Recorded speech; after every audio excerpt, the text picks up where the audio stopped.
Hello, my dear friends. Let's talk about Ethan's story. The man who passed many trouble situations till he had learned how to control his emotions. Let's break it down. Ethan was a kind soul, gentle, caring, and successful in the eyes of the world. People admired him for his wisdom, his smile, and the quiet strength he carried through life. But behind that warm smile was a hidden battle, a storm he faced alone. No one knew that he struggled deeply with his emotions. He tried to control them, tried to stay calm, tried to hide the pain, but inside, he was drowning. The pressure built up, and every little emotion, anger, sadness, fear, grew stronger each day. Until one day, everything changed. He finally understood that the answer wasn't to fight emotions, but to understand them.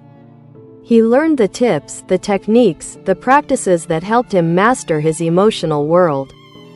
And from that moment, his life transformed. Not just on the outside, but deep within. This is the story of how he learned to control his emotions, and how you can too. Ethan's journey to a calm heart. Ethan was a kind man, a good father, a hard-working husband. From the outside, everything looked fine. He woke up early, went to work, paid the bills, played with his daughter, and kissed his wife goodnight. But inside, there was a storm. He didn't know why, but emotions seemed too big for him. Little things made him snap. A delay at the store, a loud noise, a forgotten chore. It was never about the thing itself, it was the way it made him feel. Powerless, disrespected, overwhelmed. He never learned how to talk about feelings. Growing up, his father only had one emotion, anger. If you cried, you were weak. If you got upset, you were told to be quiet. Ethan carried those lessons into adulthood, believing that being strong meant staying silent until you explode. And explode he did, again and again. His wife, Emma, was patient. She loved Ethan, but even she began to feel tired. Every time he yelled, a little crack opened in their home. Their daughter, Lily, only 5, started to flinch when he raised his voice. One day, Lily spilled a glass of juice on the floor. A small, normal accident. But to Ethan, it felt like the world had tipped. He shouted, loud, sharp, hurtful. Lily burst into tears and ran to her room. Emma looked at him, silent and sad. That night, Ethan sat in front of the mirror. His eyes looked back at him, full of pain. Not because of what happened, but because he saw who he was becoming, and he didn't like it. He whispered to his reflection, I don't want to be this person anymore. The next morning, he called a therapist. He had never been to therapy before. He was scared, ashamed, but something inside him knew this was the right step. The therapist's name was Dr. Mira. She had a soft voice and kind eyes. In their first meeting, Ethan said, I'm not a bad person, but I feel like I'm failing as a dad.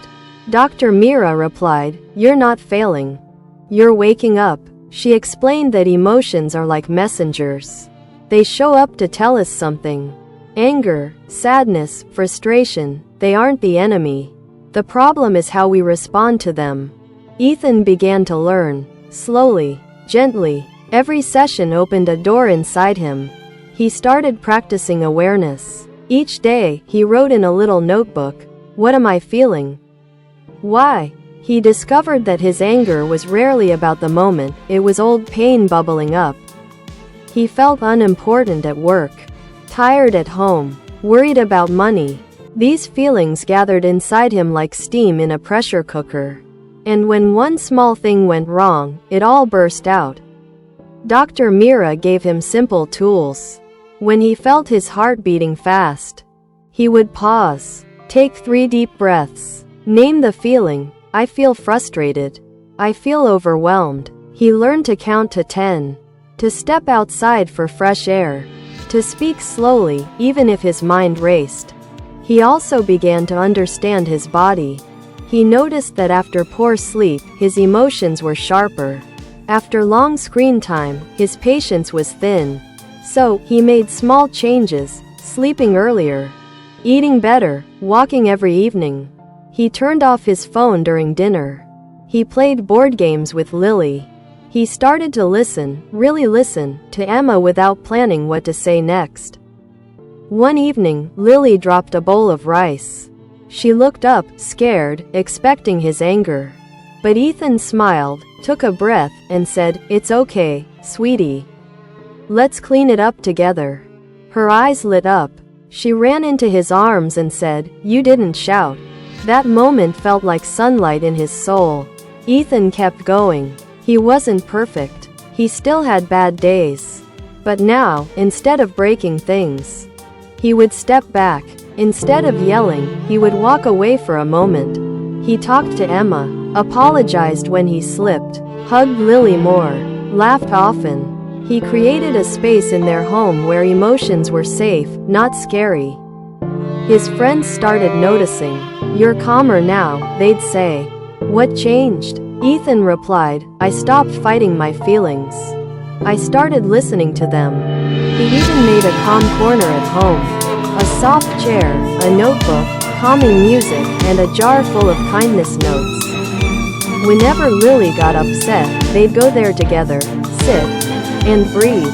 He taught her the same tools: pause, breathe, speak with love. She was learning what he never did as a child, that emotions are okay, and control is possible. Time passed. Ethan grew lighter, happier. He could feel more, without being ruled by those feelings. He laughed louder, slept deeper, loved stronger. One night they all sat outside under the stars. Lily, now 7, leaned her head on his shoulder and whispered, "Daddy, I feel safe with you now." Tears filled his eyes.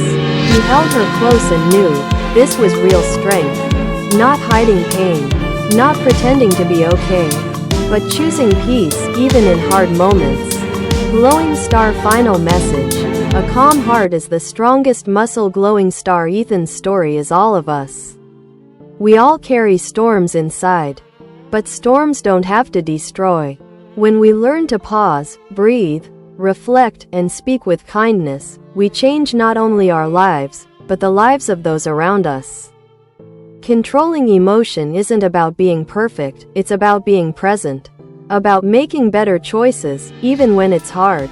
And when we do that, we build something stronger than muscles: a calm heart, a peaceful home, and a life filled with real love.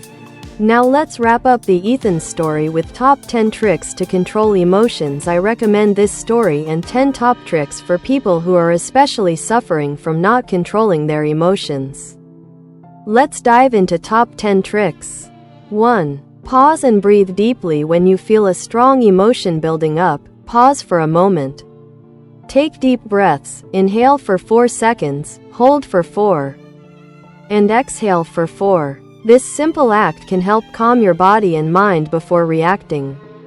2. Label your emotions. Simply saying, "I am feeling angry," or "I am frustrated," helps you acknowledge and accept your feelings instead of letting them control you. Labeling emotions can reduce their intensity. 3. Count to 10. This is a classic technique that works for many people. When you're about to lose control, count slowly from 1 to 10 before reacting. This gives you time to think and gain control.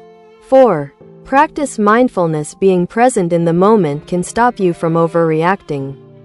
When you feel overwhelmed, bring your focus to your breathing or to something around you. Mindfulness helps you stay grounded and manage emotions without letting them take over. 5. Physical movement. If you feel your emotions rising, use your body to release that tension. Go for a walk, do some stretching, or even clench and release your fists. Movement helps to reduce emotional stress and clear your mind.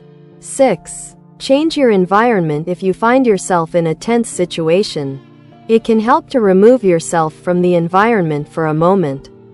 Take a walk outside, change rooms, or go somewhere quiet to reset your mind. 7. Use positive affirmations. Positive self-talk can help you calm down and regain control of your emotions. Say things like, "I am calm," or "I can handle this." Repeating these words can shift your mindset in a more peaceful direction. 8. Journal your feelings. Writing down your emotions is a powerful way to process them. Keep a journal where you can vent your frustrations, reflect on your feelings, and gain clarity about what's triggering you. Writing helps release bottled up emotions. 9. Practice gratitude. When you feel angry or upset, shift your focus to the things you're grateful for. Thinking about the positive aspects of your life can help change your emotional state and lower the intensity of negative feelings. 10. Seek social support if you're overwhelmed. Talk to someone you trust. Sometimes, just expressing your emotions to a supportive friend or family member can relieve stress and provide you with a fresh perspective on the situation.